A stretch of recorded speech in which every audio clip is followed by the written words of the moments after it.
할렐루야. 오늘은 로마서 4장 13절에서 25절까지입니다. 자, 지난주에는 믿음도 주셔야 믿어진다고 했습니다. 정말 하나님이 믿게끔 인도하시고 믿음을 주시고 또 어떤 정말 사악한 자도 회개하고 돌아오게 만드시고 또 믿음을 주셔서 너는 의인이다 이렇게 라는 말할 수 없는 그 하나님의 은혜를 주신다. 그래서 사람은 어느 누구의 공로는 아무도 없다고 그랬죠. 아무도 없다. 오직 그 모든 것이 하나님의 은혜라라고 했습니다. 그래서 오늘은 어떤 말씀인지 이제 또 들어가 보시겠습니다. 13절에 다시 읽겠습니다. 오늘 13절부터 25절까지 13절에 아브라함이나 그 후손에게 세상의 상속자가 되리라고 하신 언약은 율법으로 말미암은 것이 아니요 오직 믿음의 의로 말미암은 것이니라 이랬죠. 그러니까 지금 하나님이 아브라함에게 지금 세상의 상속자가 되리라고 한 것은 그러니까 이 세상은 가나안 땅에 이제 상속자가 되는 것을 얘기하는 겁니다. 지금 여기 13절에 가나안 땅의 상속자가 그러니까 이 약속도 율법의 의로 말미암은 것이 아니요 오직 믿음의 의로 말미암은 것이니라.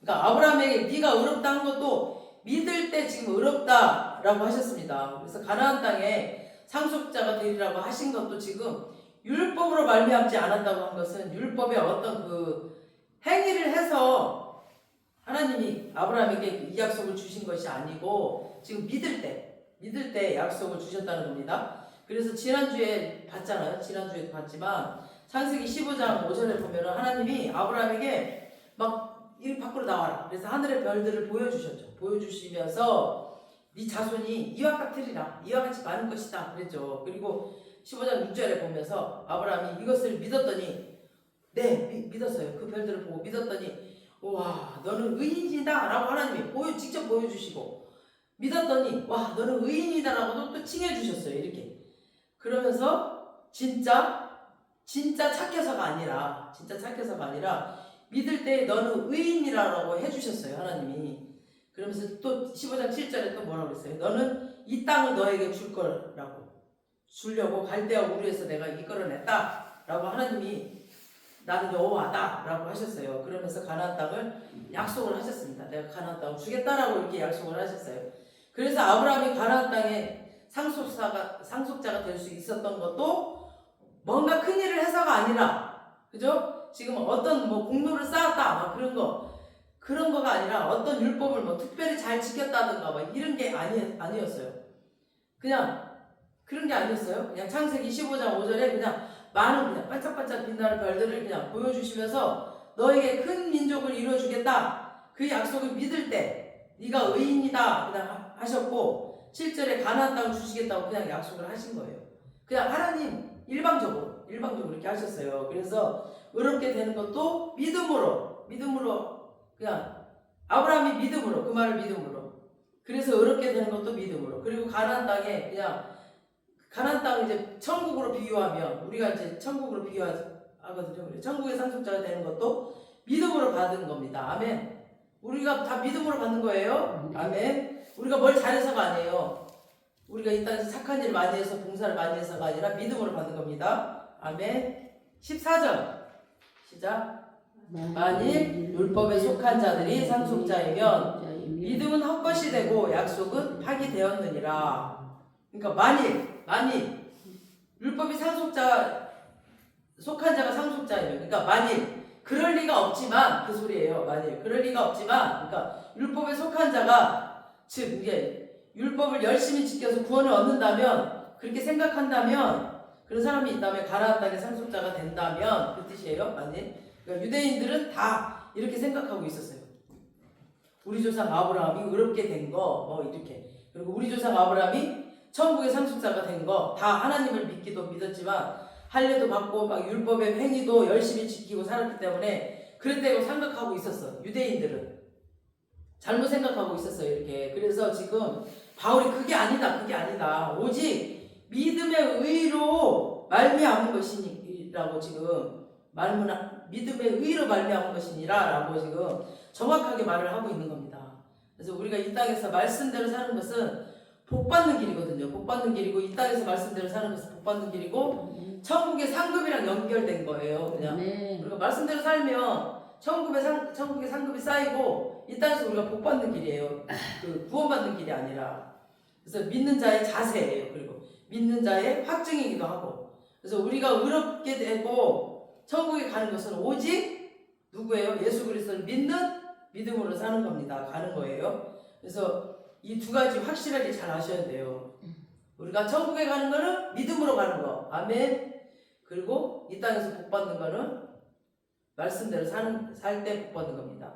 그래서 만약에 율법에 행하면서 가나안 땅에 상속자가 된다면 약속은 믿음을 헛것이 되고, 그죠? 약속도 파기된다 하죠. 그러니까 지금 14절 말씀처럼 하나님의 약속, 너를 의롭게 해주겠다. 너를 가나안 땅에, 그러니까 천국의 상속자가 되게 해주겠다. 뭐 이런 약속도 다 파기된다는 겁니다. 그래서 15절 시작. 율법은 진노를 이루게 하나니 율법이 없는 곳에는 범법도 없느니라. 그러니까 율법은 진노를 이루게 하나니 그랬죠. 율법은 하나님의 진노를 막 일어나게 해요. 율법은 하나님 막 화나요. 하나님의 진노가 내려와요. 막. 왜냐하면 율법은 행위로 하면은 의롭게 되기는커녕 가나안 땅의 상속자가 되는 것은 절대 말도 안 되고 오히려 막 하나님의 진노만 이렇게 불러일으켜요. 그래서 우리 갈라디아서 3장 10절 한번 띄워줘 보세요. 시작. 율법의 행위에 의지하는 사람은 누구나 다 저주 아래 있다고 그랬죠. 율법의 행위에 의지하는 사람은. 그리고 기록된 바 율법책에 기록된 모든 것을 지키지 않는 사람은 다 저주 아래 있다 하였습니다. 그러니까 전부 저주 아래 있는 자라고 아예 선포해버렸어요. 이렇게 갈라디아서 3장 10절에. 왜냐하면 율법의 모든 기록된 것들 이런 것들은 항상 지키지 않으면 저주 아래 있다고 했기 때문에요. 그래서 막 율법이 이렇게 딱딱딱딱딱 그냥 줄이면 613가지거든요. 613가지나 되는 모든 율법을 항상 지켜야 된다면 그러면은 구원에 이르게 하고 율법의 행위를 하고 의롭다라고 하는 사람에게 아예 너는 저주 아래 있는 사람이라고. 저걸 어떻게 지켜? 613가지를 지킨다라면 저주 아래 있는 사람이죠. 어떻게 지켜 저거를. 그래서 아예 저주 아래 있는 너는 저주 아래 있는 사람이야 라고 그냥 딱 선언을 해버렸다는 거죠. 왜냐하면 율법이 기록된 온갖 일을 항상 지키지 않으면 그는 그냥 저주 아래 있음이라고 그냥 율법 최소한 613가지를 항상 지켜야 된다는 거죠. 그러면 의롭다고 그러면 구원에 이르게 한다는 사람 이런 사람이 어디 있어요? 이런 사람은 진짜 저주 아래 있는 거죠. 맨날 그 613가지 안 지키면 저주 아래 있다니까. 그걸 어떻게 지켜 맨날. 이거 한 가지만 지켜도 두 가지, 세 가지, 10가지만 지켜도 힘든데. 율법의 행위는 절대 구원을 이루는 것이 아닙니다. 그러니까 처음부터 율법은 지키라고 준 게 아니에요. 하나님이. 지키라고 준 게 아니라 그냥 잘난 체 하는 모든 입을 그냥 탁 틀어 막아버리려고. 나 율법 잘 지켰어 하고 이렇게 잘난 체 하는 사람들이 입을 탁 틀어. 절대 나는 못 지켜 하고 이렇게 입을 확 틀어 막게 하려고. 그러니까 죄를 깨달으라고 주신 거예요. 죄를 깨달으라고. 15절 하반절에 보니까 율법이 있는 곳에는 범법도 없느니라 그랬죠. 범법도. 그러니까 사람은 법 때문에 죄인이 되는 거잖아요. 법 때문에. 법을 왜 주셨느냐? 자신이 죄인임을 깨달으라고. 그죠? 복음으로. 그리고 자신이 죄인임을 깨닫고 복음으로 또 십자가로 가라고 주신 거예요. 자기가 나가 죄인이니까 난 도저히 못 지키니까 복음으로 가고 나 십자가 내 힘으로 안 돼요. 나 예수님께 가겠습니다. 십자가로 가겠습니다. 이렇게 십자가로 가라고. 그러니까 율법이 없으면 범법도 없습니다. 그러니까 율법은 의롭다 하거나 구원을 주는 것이 아니라 율법은 내가 죄인임을 알게 하고 하나님의 진노를 불러오게 하는 겁니다. 그래서 율법은 진노를 불러오는 거예요. 진노를. 사울 봐. 사울 아시죠? 제가 목요일날도 얘기했지만 예배 드리다가 버림받았어요. 그 사무엘상 보면은 레위기에 보면은 레위인들만 예배 인도하게 돼 있거든요. 제사장들만 또 분양하라는 그런 법이 있는데 블레셋은 쳐들어오지 막 블레셋 그리고 백성들은 막 흩어지지 막 그러니까 하나님이 은혜는 받아야 되겠지. 그러니까 우리가 이 전쟁에서 이길 수 있는데 사무엘이 7일째 되는 날 온다고 했는데 그 당시 사무엘이 늙었어. 그래가지고 이 걸음이 너무너무 느리니까 사울이 기다리다가 막 속이 터진 거예요. 그래서 막 방방방 뛰다가 하나님의 그 은혜를 입어야 되겠으니까 사무엘이 안 오지. 적은 막 블레셋 분들은 막 가까이 오지. 그러니까 어떻게 보면은 그러니까 이렇게 해서라도 그냥 하나님의 은혜를 입으려고 하는 게 예배 드리는 거니까 그냥 잘하는 거잖아요. 우리가 보기에는 잘하는 건데 이게 율법의 진노를 불러온다니까요. 율법은 절대 레위인 외에는 제사장 외에는 제사를 드리면 안 돼. 예배를 드리면. 그래서 하나님이 사울이 이때 버림을 받아요. 하나님께. 그 제사장 외에는 제사 드리면 안 되는데 제사를 사울이 드려버렸어. 그래서 저주를 받아버렸어요. 그 버림 받아버렸어요. 또 우시아 봐요. 제가 얘기했잖아. 분양하려고 했어요. 분양을 이렇게 그 기도 향을 올려드리는 건데 이때도 레이만 분양하고 기도 올려드리는 건데 이때 우시아 왕이지만 레이 사람 아니었어요. 그래서 그냥 문득병 걸려서 죽어요 나중에. 그리고 또 법궤 도착했을 때 법궤가 잘 있나 못 있나 이 베스메스 사람들이 이렇게 봐야 되잖아요. 법궤를 들여다봤는데 그때 뚜껑을 열어볼 수 있잖아요. 근데 그 민수기 4장 15절에 보면은 성물을 만지지 말라고 그랬어. 성물을. 대제사장인데 누구도 만지지 말라고 했는데 근데 만졌기 때문에 죽어버렸어요. 그러니까 율법은 진노를 가져와요. 이 율법들은 그거를 지키지 않으면 모든 진노를 가져와요. 그러므로 결론이 나와. 16절에 시작. 그러므로 상속자가 되는 그것이 은혜에 속하기 위하여 믿음으로 되나니 이는 그 약속을 그 모든 후손에게 묻게 하려 하시리라. 율법에 속한 자에게뿐 아니라 아브라함의 믿음에 속한 자에게도 그러하니 아브라함은 우리 모든 사람의 조상이라. 그러니까 그러므로 상속자가 되는 그것이 그러니까 가나안 땅의 그 상속자가 되는 그것이 그러니까 천국의 상속자가 되는 그것이 그러니까 은혜에 속하기 위해서 믿음으로 되는 것이다. 은혜. 그러니까 우리가 의롭게 되는 것도 우리가 이렇게 천국에 가는 것도 우리 노력이나 율법의 행위가 아니라 하나님이 은혜가 있어야 된다는 거죠. 우리의 율법의 행위나 우리의 노력이나 그게 아니라 하나님의 은혜가 있어야 된다는 거죠. 그래서 그냥 하나님의 은혜로 나는 가나안 땅 상속자, 그러니까 이 천국의 상속자가 되는 거죠. 그래서 너는 천국 백성이 될 것이다 라고 그 은혜를 베풀어 주셔야 된다는 거죠. 우리가 이렇게 천국 백성이 되는 것도 하나님이 은혜로 주셔서 됐다는 거죠. 왜냐하면 율법의 행위로는 구원을 받은 자가 없을 뿐 아니라 천국의 상속자가 될 수도 없을 뿐 아니라 진노만 일으킬 뿐이니까. 그래서 하나님의 은혜가 있어야 된다는 겁니다. 그래서 그 다음에 내 믿음이 있어야 되겠죠. 내 믿음으로 구원을 얻는 거니까. 예수님이 나의 죄를 가져가신다는 믿음.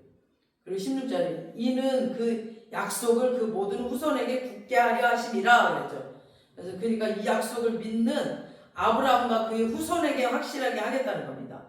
그래서 율법이 속한 자뿐 아니라 아브라함의 믿음에 속한 자에게도 그러하니 그러니까 모든 후손 지금 이제 설명을 하죠. 율법에 속한 자는 유대인을 말하고 유대인들 율법에 속한 자들 유대인들을 말하고 그 다음에 아브라함의 믿음에 속한 자는 이방인인데 아브라함처럼 믿는 자에게도 그러하니 그러니까 유대인이든 이방인이든 믿는 모든 사람들 조상들이다 그 말이죠. 그러니까 우리도 그 안에 들어가 있죠. 그래서 우리가 가나안 땅의 상속자가 된다는 것을 믿음으로 붙잡기만 하면은 하나님은 계속적인 은혜를 베푸셔서 내 믿음이 더 견고해지게 만드셔서 나를 가나안 상속자가 되게 만드시고 실제로 그 후손에게도 이 가나안 상속자가 되게 하실 겁니다. 아멘. 그래서 앞으로도 계속적으로 아직 태어나지 않는 아이들까지도 이렇게 예수 그리스도 믿는 그 믿음으로 아브라함의 후손이 되게 해주신다라는 뜻입니다. 그러니까 하나님의 은혜가 있어야 되고 나의 믿음이 있어야 됩니다. 그래야 우리가 구원을 받는다는 겁니다. 그러면서 아브라함의 그 믿음을 소개를 합니다. 17절에 아브라함의 믿음을 어떻게 소개하나 시작. 기록된 바 내가 너를 많은 민족의 조상으로 세웠다 하시는가 같더니 그가 믿은 바 하나님은 죽은 자를 살리시며 없는 것을 있는 것으로 부르시는 이시니라. 와, 아브라함이 진짜 하나님을 믿으셔서 16절에 그 모든 후손에게 크게 하려 하심이라 했죠. 그리고 이 모든 후손에게 율법에 속한 자 유대인이 들어갔죠. 그 다음에 이방인 중에서 또 누구예요? 아브라함의 믿음을 가진 자. 그러니까 이방인도 들어갔어요. 그러니까 이 모든 자에게 조상을 말합니다. 그 다음에 17절에 왜 아브라함의 모든 조상이냐 기록된 바 구약성경의 인용을 말했어요. 구약성경 인용 말했고 내가 너를 많은 민족의 조상으로 세웠다함과 같으니 그러니까 이 말은 창세기 17장 4절 5절 있나요? 띄워주세요. 없어요? 이때가 이제 아브라함 99세거든요. 창세기 17장 4절 5절 보면 이때가 아브라함이 99살이었어. 이때 아브라함에게 아브라함으로 이름을 아브람에서 아브라함으로 바꿔줘요. 그러니까 종기 아브에서 아브라함 내가 너를 여러 민족의 아버지가 되게 할 것이다 라고 바꿔줘. 그러니까 아브라함을 유대인의 조상인 거는 기본이고 이제 이방인의 조상인 게 열국의 아비로 이렇게 이름을 바꿔요. 그리고 지금의 중동 사람들 중에서 믿는 사람, 이제 더 나아가서 아시아, 아프리카 모든 이방인 중에서 아브라함의 믿음을 쫓아 믿는 사람 조상이기도 합니다. 그러면 이제 우리 조상이고 우리는 후손이니까 조상의 그 믿음을 보면 우리 믿음이 대충 이러면 이제 되겠죠. 우리 나오겠죠 이게. 이 조상의 믿음을 보시겠습니다. 그가 믿은 바 하나님은 죽은 자를 살리시며 없는 것을 있는 것으로 부르시는 하나님이시라고 그랬죠. 지금 17절에 아브라함이 믿은 바 하나님은 죽은 자를 살리시며 없는 것을 있는 것으로 부르시는 하나님이라고 지금 아브라함이 믿었대요. 아브라함이 하나님을 그렇게 믿었대. 그러니까 하나님이 이런 분이다라고 지금 우리에게 아브라함이 얘기해 주는데 보세요. 지금 아브라함의 믿음의 수준이 뭐냐면 죽은 자를 다시 살리시는 것을 믿는 하나님.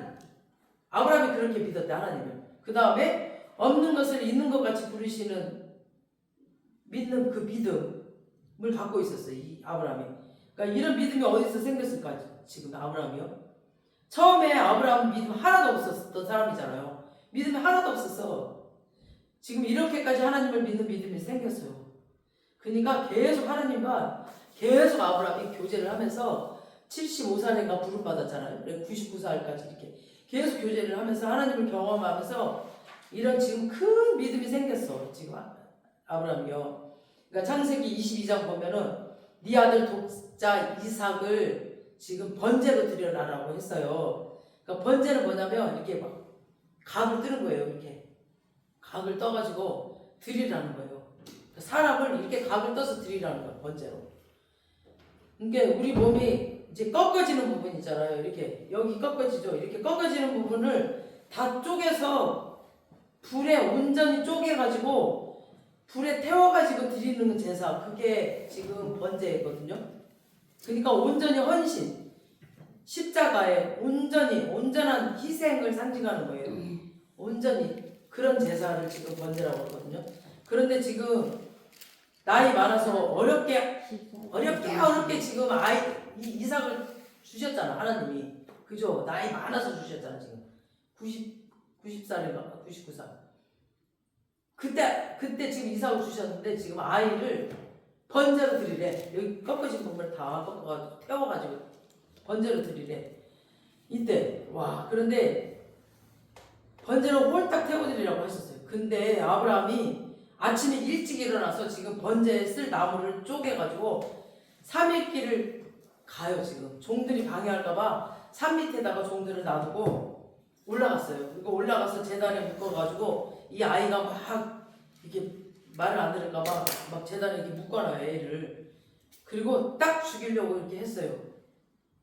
근데 한시도 지체하지 않았어 아브라함이. 죽일까 말까 하지도 않았어요. 내 자식을 그냥 탁 죽이려고. 그러니까 하나님이 먼저 급했어요. 아브라함아 잠깐만 이랬어요. 내가 이제야 네가 나를 사랑하는 줄 알겠다 이랬어요 하나님. 독생자 네 아들까지 바쳤으니 이제 네가 나를 얼마나 사랑하는 줄 알겠다. 그러면서 멈춰라 했어요. 이때 아브라함이 아무 갈등 없이 이삭을 딱 내리쳐 죽이려고 할 때, 왜냐하면 히브리서 우리 11장 17절 한번 띄워주세요. 자, 아브라함은 시험을 받을 때 믿음으로 이삭을 드렸으니 그는 약속들을 받은 자로 돼 그 외아들을 드렸느니라. 약속들을 받을 때 받은 자로 돼 그 외아들을 드렸대. 그러니까 약속들을 받았어. 그 다음에 19절 한번 11장 19절. 그가 하나님이 능히 이삭을 죽은 자 가운데서 다시 살리실 줄로 생각한지라. 비유컨대 그를 죽은 자 가운데서 도로 받은 것이니라. 아브라함이 이삭을 다시 살릴 거로 알았어요. 왜 알았을까? 아브라함은 알았어요. 다시 살릴 거를 알았어. 하나님께서 약속을 하셨기 때문에. 그러니까 왜냐하면 네 자손 예수 그리스도는 이삭으로, 그러니까 네 씨로 말미암아서 날이라고 말씀하셨기 때문에 이 약속, 첫 번째 약속이 내가 너에게 큰 민족을 주리라. 가나안 땅을 준다고 그랬어. 가나안 땅. 너에게 큰 민족을 주리라. 그리고 두 번째 약속이 가나안 땅을 내가 주고 그 땅에 예수 그리스도를 보내서 그 네 번째 그 자손으로 말미암아서 온 인류가 복받는 대로 들어오리라고 했거든요. 그래서 이 구속사, 이 약속을 이루시려면 반드시 이삭이 있어야 되겠죠. 이삭을 죽이면 안 되잖아. 이삭을 네 씨를 통해서 예수 그리스도가 온다라는 그 약속을 기억을 하고 있었기 때문에 하나님이 얘를 죽여도 어떻게든 살릴 거라는 그거를 알았어요.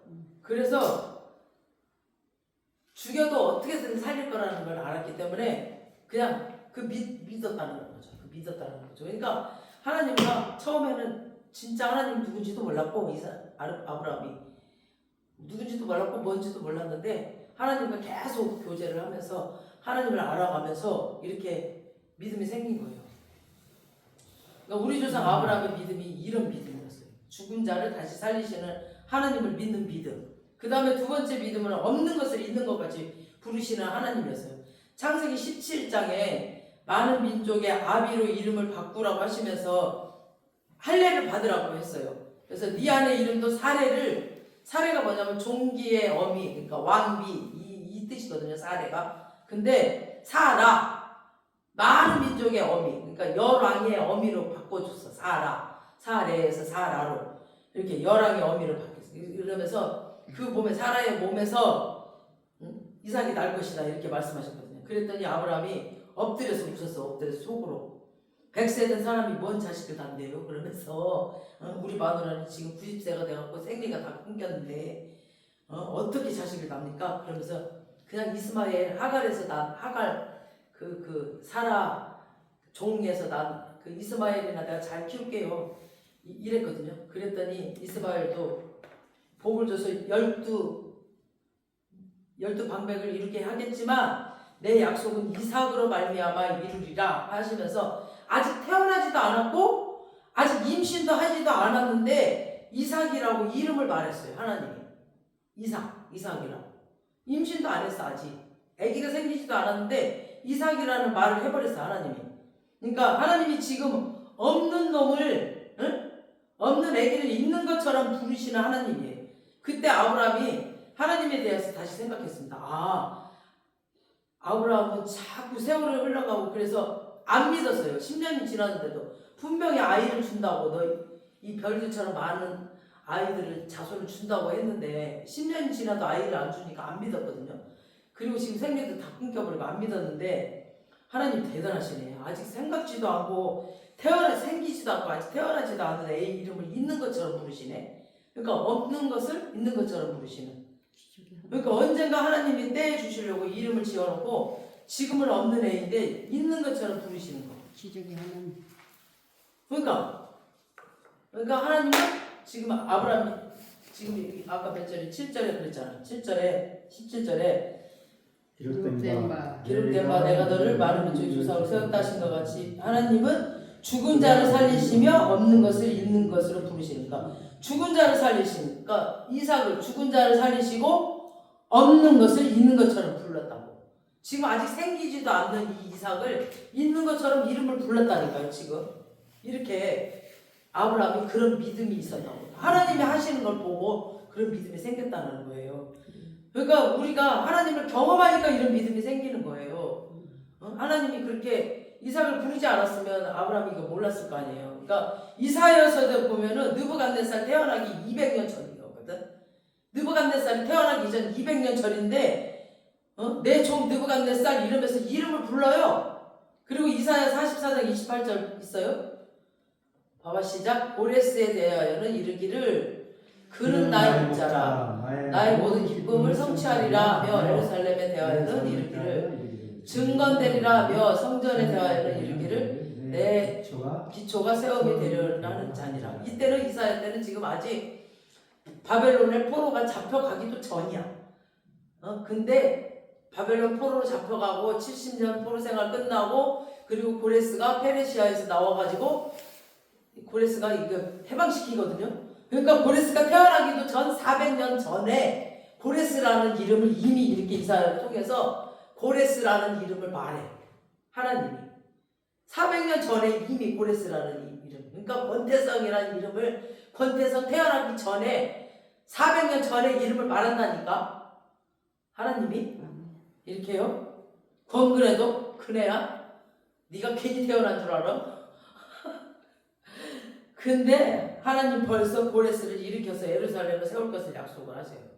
그래서 페르시아에서 이 고레스도 고레스가 어떻게 태어난 줄 알아요? 고레스도 얘도 이제 태어날 것 같아서 보내버렸어 시골로. 근데 이 고레스가 그 시골에 아기를 바꿨는데 얘가 태어나는 거야. 이 왕의 애인데 그렇게 해서 태어나요 이 고레스도.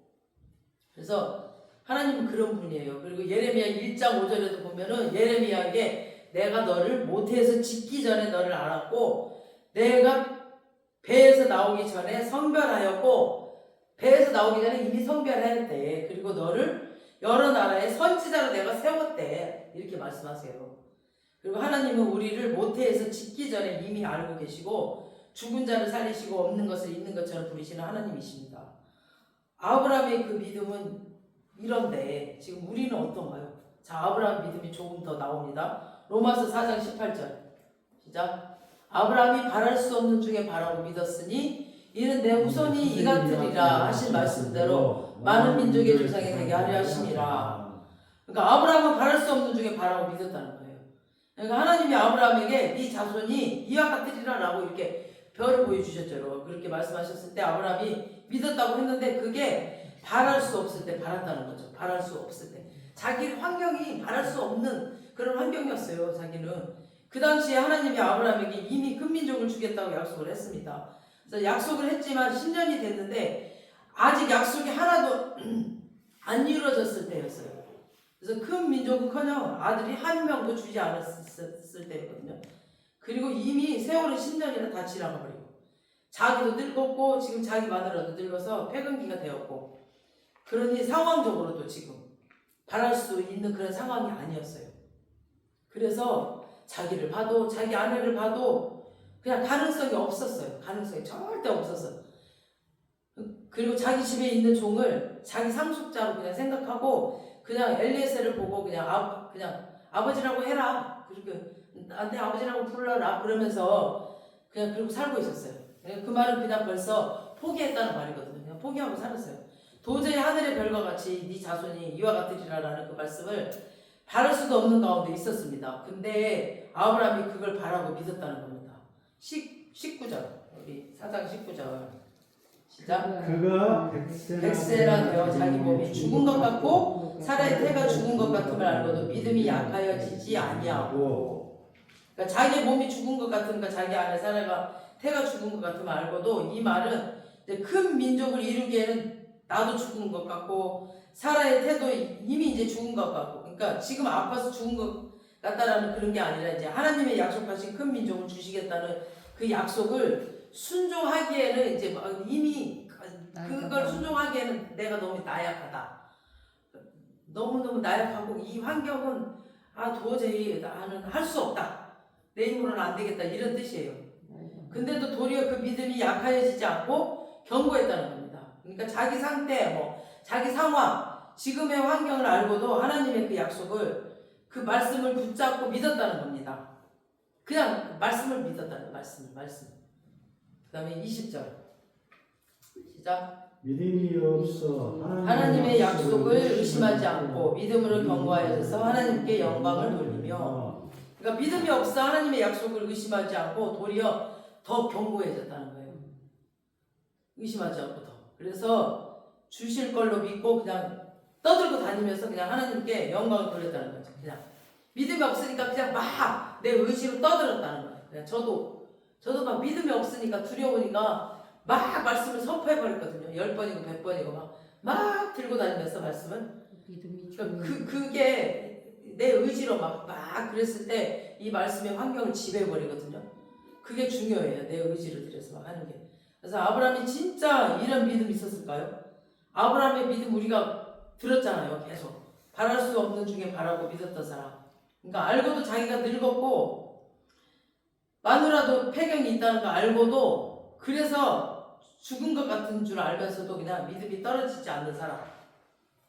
더 견고해져서 이 약속을 이루실 줄 확신하고 나아갔던 사람.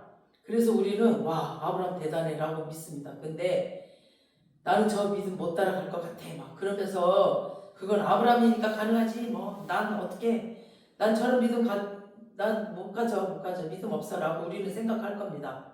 근데 실제로 깊이 들어가면은 아브라함도 믿음 없어요. 똑같아요 우리랑 똑같아요. 15장에서 약속받고 믿었어요. 근데 16장에서 하갈을 취해버렸어요. 하갈을 취해서 이스마엘에 나와버렸어요. 그러면 믿음으로 계속 못 살았다는 증거거든요. 15장 그냥 바로 16장에서 바로 믿음이 떨어져 버렸어요. 그러니까 그것 때문에 하나님이 13년 동안 나타나지도 않고 그냥 하나님이 딱 등져버렸어. 13년 동안 안 나타났어. 그리고 은혜를 안 베푸셨어 하나님이. 그러니까 86세에 이스마엘 나이인데 99세 때 그냥 하나님이 나타나셨으니까 13년 만에 나타나셨어요. 그러니까 나는 그러면서 13년 만에 딱 나타나셔서 첫 마디가 하나님이 나는 전능한 하나님이다 라고 말씀하셨어요. 그리고 너는 내 앞에서 행하여 안전하라. 그러니까 내가 준다는 것을 믿고 시키는 대로 해라. 그러니까 그새를 못 참고 하갈을 취해서 이스마엘을 네 힘으로 낳고 그러니까 아브라함이 이때야 깨닫고 이제 엎드렸어요. 그때서. 그러니까 그랬더니 하나님이 이름을 바꿔라. 그래서 이름을 바꾸고 그 다음 할례를 받아라. 그러니까 할례가 뭡니까? 그랬더니 17장 11절에 포피를 배워라. 그러니까 이것이 너와 나 사이의 언약의 표징이다. 이제 너와 나의 언약의 표징이다. 우리는 이렇게 손가락 걸고 이게 손가락 걸고 움직이고 이렇게 하고 이게 언약의 표징이잖아요. 근데 옛날에는 이게 포피를 베는 게 언약의 표징이었어요. 그 중동 지방에서는. 그래서 그 내 언약의 그 표가 살에 있다. 이러면서 영원한 언약이 될 것이다. 그러면서 언약의 내용은 첫 번째 내가 너에게 큰 민족을 주겠다. 약속해. 이게 딱. 그래서 두 번째 가나안 땅을 내가 주겠다. 너에게. 그다음에 세 번째 예수께서 그 가나안 땅에 오겠다. 오게 해서 내가 온 인류를 다 복권대로 죄인들 모든 죄인들을 다 돌아오게 하겠다. 이렇게 약속을 한 거예요. 이렇게 포피를 베면서. 그래서 이 언약의 표시는 살에 있는 거예요. 살에. 그러면서 소변 볼 때마다 이렇게 보고 보면서 이 언약을 잊지 말아라. 소변 볼 때마다 보라는 거지 이거. 그러면서 네 아내 이름도 사라로 바꿔라. 그러면서 열국의 어미가 될 것이다. 그에게서 열왕이 날 것이다. 이 말을 듣던 아브라함이 하나님 앞에 대놓고 웃을 수가 없으니까 엎드려서 웃었어요. 그러면서 하나님 됐고요. 내가 이스마엘이나 잘 키울게요. 이랬어. 그랬더니 하나님이 이스마엘도 큰 민족이 되지만 내 약속은 이삭으로 말미암아서 될 것이다 라고 했습니다. 그러면서 17장에 이제 아브라함이 안 믿었어요. 그리고 18장에 이제 새 천사를 보낸 것이 아니라 그 두 천사와 함께 하나님이 또 천사로 나타났어요. 천사의 모습, 사람의 모습으로 아브라함 앞에 딱 나타나. 그래가지고 아브라함이 이게 대접했거든요. 이게 대접했는데 그 음식과 소고기를 드시고 내 안에 사라가 어디 있느냐 이랬더니 네, 저 장막에 있습니다. 그랬더니 그가 내년 이맘때 내가 반드시 내가 돌아올 것이다. 그때 네 안에 사라가 지금 아들을 낳을 것이다. 그러니까 사라도 뒷간에 장막에서 웃었어. 그 소리를 듣고 자기가 이제 90세니까 그러면서 둘 다 안 믿었어요. 그래서 이 불신자를 어떻게 믿음의 사람으로 만들었느냐? 19장 이제 소돔과 고모라 멸망이고 20장에 아브라함이 이제 아비멜렉에 사는 그랄 땅에 갔어요. 근데 사라가 너무 예뻤어요. 그러니까 이제 약속한 게 있어. 아브라함이랑 사라랑 약속을 했어요. 앞으로 우리가 다른 나라 가거든 사라를 보거든 나를 남편이라고 하지 말고 오빠라고 해라. 그래서 아비멜렉이 아브라함한테 그러면 이제 결혼 지참금을 이렇게 주면서 오빠라고 하니까 데리고 가도 되겠냐. 그래가지고 사라를 데리고 갔어. 오빠라고 하니까 여동생이라고. 그리고 사라를 데리고 갔고 아비멜렉은 이때 집안의 아내들이 다 아이를 못 낳았어요. 아이를 다 못 낳았어. 그때 왕이니까 아내가 되게 많았거든요. 아비멜렉이. 근데 애를 다 못 낳았어요. 다. 그러니까 지금 이 사라도 애를 못 낳는 여인인데 모르고 이 아비멜렉이 이 사라를 데리고 간 거예요.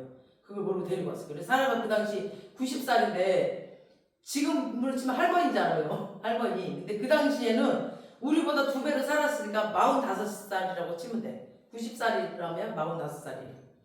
그러니까 아비멜렉 그때 당시 60살이니까 또 너무 어린 사람 데리고 가면 안 되니까 사라가 45살이니까 딱 맞잖아. 그러니까 밤에 하나님이 딱 나타났어. 한상 중에 나타나. 야, 너 그 여자 손대면 너 죽을 줄 알아. 이러면서 그런 남편이 있는 여자다. 그래서 아닌데 오빠라고 하던데요. 아니야. 응? 나도 네가 흑심 품문가 아닌 거 알아. 네가 결혼 지참금 주고 온 거 내가 아니까. 그래서 내가 지금 너를 그냥 좋게 말하는 거야. 그 남편 선지자야. 그 아내 돌려보내라. 그러면 그 남편이 너를 위해서 기도해 줄 것이다. 그러면 네가 살 것이고 네가 돌려보내지 않으면 너와 속한 자, 네 가족들 다 죽을 거야. 막 이랬어요 하나님이. 그러니까 막 아비멜렉이 막 엄청 놀래가지고 막 벌벌벌 떨면서 아침 일찍 아브라함을 오라고 그래가지고 왜 나를 속이냐고 그러면서 네 아내 데려가라고 막 이랬어요. 그래서 아브라함이 미안하다고 그러면서 고맙다고 하면서 기도해주겠다고. 기도 제목이 뭐냐고. 그러니까 아직 아이가 없다고. 자기 집안에 아이가 하나도 없다고. 그랬더니 아브라함이 이제 자기도 애가 없는데 아비멜렉에게 이렇게 기도를 해줬어요. 그랬더니 그 궁녀들이 임신을 한꺼번에 다 해버렸어요. 그 아브라함이 제일 놀래겠죠. 자기가 아이가 없는데 자기가 기도해줬더니 그 궁녀들이 다 임신을 해버렸어요. 자기가 아이를 못 낳는 이 아브라함이 기도를 했는데. 그래서 20장 18절에 보니까 어디 창세기 20장 18절 보세요. 시작. 여호와께서 이왕의 아브라함의 아내 사라의 일로 아비멜렉의 집에 모든 태를 닫으셨음이더라. 그러니까 아브라함의 아내 사라의 일로 아비멜렉의 집에 모든 태를 닫아버렸어. 그러니까 아브라함과 사라의 그 믿음 없고 심중에 웃었던 그 불신을 고치기 위해서 아무 상관도 없는 이 이웃 나라의 왕의 마누라들이 태를 다 닫아버렸던 거예요 지금. 그래서 아브라함이 기도해 주니까 한꺼번에 태를 열어주셔가지고 이걸 보면서 아브라함과 사라가 하나님을 얼마든지 큰 민족 주실 수 있겠구나. 이때 믿음이 생긴 거야. 이때. 그래가지고 내가 죽은 것 같고 내 안에 사례 태가 죽은 것 같아도 하나님이 역사만 하시면 얼마든지 가능하겠구나라고 이때 믿어진 거예요. 이때. 그러면서 창세기 21장 1절에서 3절 시작. 여호와께서 말씀하신 대로 사라를 돌보셨고 여호와께서 말씀하신 대로 사라에게 행하셨으므로 사라가 임신하고 하나님이 말씀하신 시기가 되어 노년의 아브라함에게 아들을 낳으니 아브라함이 그들에게 태어난 아들 곧 사라가 자기에게 낳은 아들을 이름하여 이삭이라 하였고. 그러니까 아멘. 하나님이 말씀하신 대로 계속 하나님이 말씀하신 대로. 그러니까 아직 큰 민족은 안 이루어졌지만 그러나 결국 지금 아들을 주셨잖아. 이삭으로. 아멘. 그러면서 이렇게 아들을 주신 걸 보면서 그때 아브라함이 믿음이 확 자라버린 거예요. 그냥 지금은 바랄 수가 없지만 그 믿음이 진짜 흔들리지 않고 견고해져서 큰 민족이 될 것이다. 우리 안에 사라로 말미암아서 앞으로 큰 민족이 나올 것이다. 이 이삭으로 말미암아 큰 민족이 나올 것이다. 이 믿음이 지금 확고해져 버렸어요. 그리고 이삭을 죽이라고 하니까 내가 애를 죽여도 세 번째 약속인 예수를 지금 나오게 하기 위해서는 하나님이 이 애를 살리실 걸 믿어진 겁니다. 그래서 그렇게 드렸던 거예요. 그러니까 하나님이 믿음을 이렇게 주신 거예요. 계속 하나님이 끌어간 거예요. 이렇게 교제를 하면서. 그러니까 하나님만 아직 태어나지도 않은 아이를 태어난 것처럼 부르시는 하나님이라는 것을 아브라함이 이제 진짜 믿어진 거죠. 그렇다면 이 믿음의 주인이 누군가요? 믿음의 주인이 누구였어요? 지금 쭉 들어보니까 믿음의 주인이 누구였어요? 하나님이었어요. 하나님. 내가 아니라 하나님이었어요. 하나님. 그러니까 엎드려 웃었던 아브라함, 또 심중에 웃었던 사라에게 하나님이 그냥 믿을 수밖에 없도록 계속 역사해 주신 거예요. 계속. 믿을 수밖에 없도록 계속 환경을 만드셨고 믿을 수밖에 없도록 일을 만드셨어. 계속. 우리의 믿음도 하나님이 키워주신 겁니다. 아브라함의 믿음은 자기 믿음도 아니고 하루 만에 만들어진 믿음도 아니에요. 하루 만에 이렇게 만들어질 수가 없어. 하나님이 그런 믿음이 될 수밖에 없도록 지금 역사해 주시고 이끌어 가십니다. 아브라함이 처음 믿을 때 의롭다 하신 이유가 이 믿음의 씨만 있으면 내가 키우고 물 주고 이러면 열매가 풍성할 것을 믿음의 조상이 될 것을 믿고 지금 하나님 때문에 아브라함을 의롭다 해주시는 것입니다. 아브라함은 벌써 몇 번이나 지금 넘어질 것을 하나님이 지금 아시면서 지금 다시 일으켜서 믿음의 조상으로 세울 것을 내다보면서 지금 이 시험 믿음을 보시고 네가 의인이다 라고 하신 거예요. 그래서 총체적 평가예요. 총체적 평가. 우리 믿음 지금 볼 때는 아브라함 믿음하고 너무나 차이가 큰데 우리의 믿음도 하나님이 이렇게 키우실 겁니다. 아멘. 네? 그래서 믿음을 시작해 하시는 이유, 믿음의 주요, 온전케 하실 예수님을 바라봐야 되는 거죠. 바라봐야 돼. 그러나 믿음은 그 믿음의 내용은 약간 달라요. 우리는 이제는 지금은 이때는 구약시대는 지금 뭐요? 22절 그래서 25절 한번 읽어보겠습니다. 4장 22절에서 시작. 그러므로 그것이 그에게 의로 여겨졌느니라. 그에게 의로 여겨졌다 기록된 것은 아브라함만 위한 것이 아니요 의로 여기심을 받을 우리도 위함이니 곧 예수 우리 주를 죽은 자 가운데서 살리신 이를 믿는 자니라. 예수는 우리가 범죄한 것 때문에 내줌이 되고 또한 우리를 의롭다 하시기 위하여 살아나셨느니라. 아멘. 그에게 의로 여기셨다 기록된 것은 아브라함만 위한 것이 아니요. 그러니까 의로 여기심을 받은 우리도 위함이니. 그러니까 창세기는 모세가 썼죠. 응? 창세기를 쓸 때 모세가 아브라함을 1000년 때 사람이에요. 1000년 때. 모세는 1500년 때 사람이고. 그러니까 약 500년 지나서 모세가 창세기 지금 15장 6절을 쓸 때 아브라함은 벌써 돌아가시고 없는 사람이에요. 그러니까 이거는 지금 아브라함을 위해서 쓴 말일까요? 네? 아브라함이 없는데? 이건 아브라함을 위해서 쓴 게 아니에요. 지금 우리 고린도전서 10장 11, 12절 한번 띄워주세요. 시작. 그들에게 일어난 일은 본보기가 되고 또한 말세에 만난 우리를 깨우치기 위하여 기록되었느니라. 그런즉 선줄로 생각하는 자는 넘어질까 조심하라. 오늘날 지금 아브라함의 믿음을 가진 우리를 위해서 주신 거예요. 이 말씀. 우리도 믿을 때에 의로움을 받고 행위가 아니라 믿을 때에 가나안 땅에, 그러니까 천국의 상속자가 되어질 것이다 라는 거예요. 믿을 때 구원을 받는다. 그러나 믿음의 내용으로 좀 다르죠. 24절 보니까 의로 여기심을 받은 우리도 이함이니, 그러니까 곧 예수 우리 주를 죽은 자 가운데서 살리신 이를 믿는 자니라. 그러니까 아브라함은 죽은 자 가운데서 다시 살리실 것과 없는 것을 있는 것 같이 부리시는 하나님을 믿었잖아요. 그때 죽은 이는 이삭이었죠. 응? 그때 죽은 이는 이삭이었죠. 근데 이삭은 죽여도 살릴 것을 믿었어. 아브라함은 믿었어요.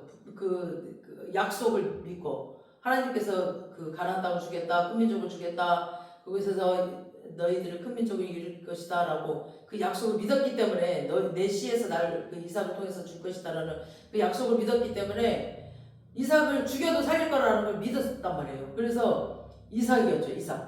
이삭을 죽여도 살릴 것을 믿었어요. 그러나 우리는 믿는 믿음의 대상이 좀 다르죠.